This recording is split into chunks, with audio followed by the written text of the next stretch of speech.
Welcome to the Market Rent Weekly Brief, your go-to source for the latest insights and updates in the real estate market. Each week, we'll bring you the most important news and trends to help you stay informed and make smart decisions. Let's dive into this week's episode. It's amazing to see how neighborhoods in a city can change, and South LA is a great example of that. Back around 2015, there was some interest from developers, and that's turned into a pretty serious multifamily investment scene. Yeah, that's right. It's gone from just a few people testing the waters to a full-blown submarket. Exactly. So for anyone looking at the market now, the big question isn't, was there an opportunity, but what does that opportunity look like now that things have changed? Yeah, because it's no longer just about speculation. It's a more established market. A lot of those early ideas have actually become reality. Right. And it's not just one thing that caused this shift. It's a bunch of factors all coming together. We're talking about transit expansion, cultural investments, changes in local policies, and even community efforts. Yeah, it's all connected. And that makes the market stronger and, to be honest, more interesting than if it was just one thing driving everything. Absolutely. Okay, so let's break down what really got this ball rolling. And I think it makes sense to start with infrastructure. I mean, those transit plans everyone was talking about back in 2015 have mostly become a reality. The Crenshaw X light rail line, Metro K line, partially opened in 2022, and we're already seeing its impact on development along the corridor. And what's really interesting is how policy worked hand in hand with that infrastructure investment. They had those transit-oriented communities, or TOC incentives, specifically to encourage building housing near transit lines. Right, and those incentives often give developers a break. They can build more units if they include affordable housing or are close to public transportation. And I remember there was a lot of talk about a transit premium back then. Have you seen that play out? Property values increasing near the K-line? Oh, absolutely. Studies have shown that properties within half a mile of K-line stations have seen rent increases around 8–12% on average since it opened. That premium is basically because living close to transit makes a place more desirable and easier to get around. Wow, so those early investors were right on the money with their strategies. And what about for multifamily operators in those areas now? What are some of the ongoing advantages they can expect? Well, transit access definitely makes those properties more appealing to renters, which is great for marketing and helps keep tenants around longer. Plus, as those neighborhoods around the transit line keep developing and maturing, there's a good chance rents will continue to rise. That makes a lot of sense. Okay, let's move on from just getting around to the influence of cultural and institutional stuff, things that make a neighborhood a place where people want to be. USC's $700 million Village project, which opened in 2017, it seems like a big part of that. It's brought more rental demand and just made the whole area feel better. And then there's the Bank of California Stadium, now BMO Stadium, which was finished in 2018 and really turned Exposition Park into a destination. Yeah, and it's not just about these individual developments. These cultural anchors work together to make the whole area more attractive. And that's what draws people in. It creates a kind of synergy, making the surrounding residential areas more desirable because they're part of a network of cool places to go and things to do. And that, in turn, supports local businesses and makes the retail scene better. Right, it's like a ripple effect. And we can't forget the Lucas Museum of Narrative Art. It's still being built, but it's going to open in 2026. That's another billion-dollar investment that's going to add even more to the cultural scene and bring even more people to the area. You got it. Those cultural attractions, the ones we have now or the ones coming in the future, they're all part of what makes these neighborhoods so valuable for multifamily investments in the long run because they create that sense of community. It's clear that South LA isn't a one-size-fits-all market. Different neighborhoods have developed at different speeds. What areas would you say have seen the most drastic changes since that 2015-2017 period when things started to heat up? Well, West Adams and Jefferson Park are two that really come to mind. They've gone through some major transformations since those early days of developer interest. They're great examples of how early investment, combined with a focus on keeping the unique character of the neighborhoods, can attract even more development and a good mix of residents. And then you have the Crenshaw corridor, which includes Leimert Park and Hyde Park. That area's development has been a little slower, but the K-line has been a big help. We're seeing projects like Crenshaw Crossing moving forward. And it's important to remember that this area has a rich history as a cultural hub for Black Los Angeles. And that's something to be preserved and celebrated alongside all the new investment. That's so important. The Crenshaw corridor is a perfect example of how to balance new development with respecting and preserving a strong cultural identity. Community involvement has been key there, and it's going to continue to shape how the neighborhood evolves. Yeah, it's all about striking that balance. Now, what about the area around USC and Exposition Park? It seems like there's always been a steady demand for multifamily housing there.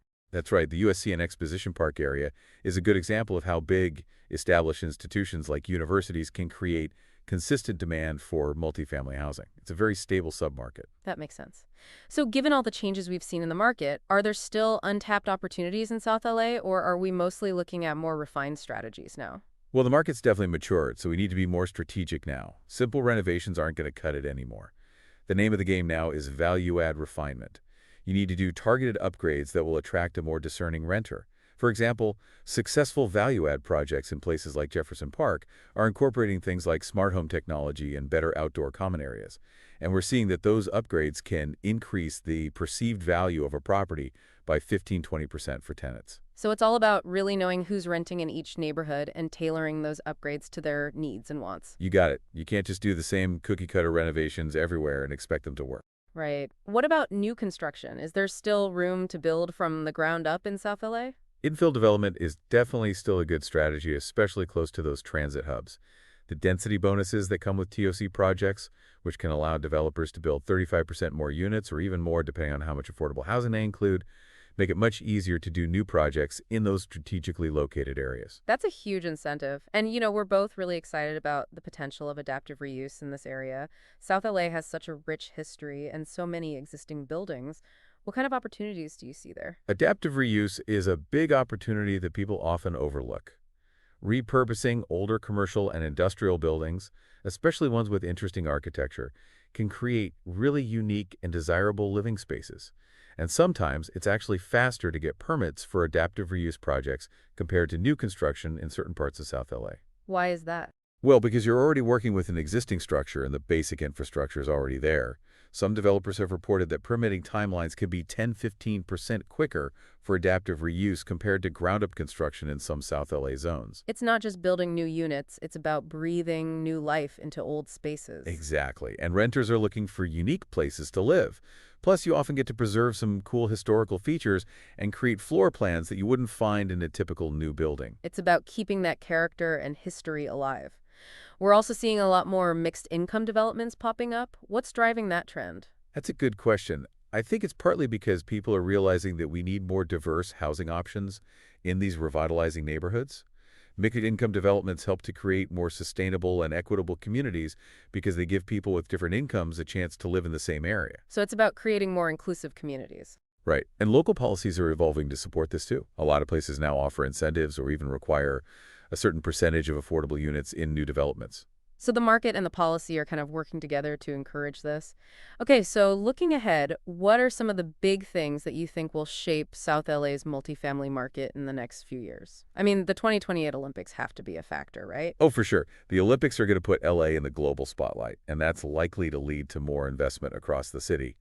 South LA is in a great position to benefit from that because of its central location and all the infrastructure improvements that have been made. It's going to be interesting to see how that plays out. And the completion of those big cultural projects like the Lucas Museum in 2026 feels like another turning point. I agree. The Lucas Museum is going to cement South LA's status as a major cultural destination, making it even more attractive to both residents and businesses. Right, and we're also seeing demographic shifts with more young professionals moving in alongside longtime residents. How should multifamily operators approach this increasingly diverse population? It's all about understanding what this changing population needs and wants. It means offering a mix of housing options, amenities, and community-focused programs that cater to both newcomers and established residents. So to wrap things up, it's pretty clear that South LA has become a unique and vibrant multifamily submarket. The people who recognized its potential early on have probably made a lot of money. And while the market is more established now, there are still great opportunities for those who really understand the nuances of the area. Absolutely. South LA's story is a great example of some key urban revitalization principles. First, it takes time, and it takes a combination of different factors working together. Second, community engagement is crucial. And third, the most effective strategies are the ones tailored to specific neighborhoods. It really shows how smart investments, supportive local policies that apply to the entire LA County, and engaged communities can come together to transform an area. It's a perfect example of that. And it's still evolving. It definitely is. Okay, so to recap, South LA's multifamily market has gone through a huge transformation since 2015. We've seen it go from those early days of developer interest to a more mature and established market. This evolution has been driven by the expansion of our transit network, major cultural investments, and shifts in demographics. And as the market have grown up, so have the opportunities. While those basic renovations aren't enough anymore, there's a lot of potential in value-add projects that are carefully designed to meet the specific demands of the local renters. Infill development, especially near those transit hubs where density bonuses can make projects more feasible, is still a promising avenue. And we both see adaptive reuse of existing commercial and industrial properties throughout LA County as a particularly exciting opportunity. These projects offer a unique chance to turn buildings with unique architectural features and historical significance into highly desirable living spaces. So for all the multifamily developers, owners, and property managers out there in LA County, we urge you to think about how the insights we've discussed today can be applied to your strategies, not just in South LA, but throughout the county. Consider the potential of transit-oriented development and especially the untapped opportunities in adaptive reuse for revitalizing existing structures. We encourage you to explore how you can use the unique character of commercial and industrial spaces to create compelling and distinctive residential offerings in this dynamic market. That's some great advice. And on that note, we'll wrap up this deep dive. Thanks for joining us. My pleasure. It was great to be here. Until next time. See you then.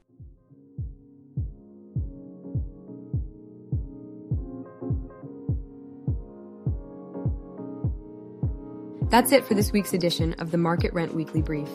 To access more insights and resources, visit marketrent.us. Thank you for listening. To learn more about how Clarendon can help you achieve your real estate goals, please visit us online. We appreciate your trust in us as your go-to source for market intelligence. Our goal is to equip you with the critical insights and data necessary to make informed decisions. Until next time, stay informed and stay ahead.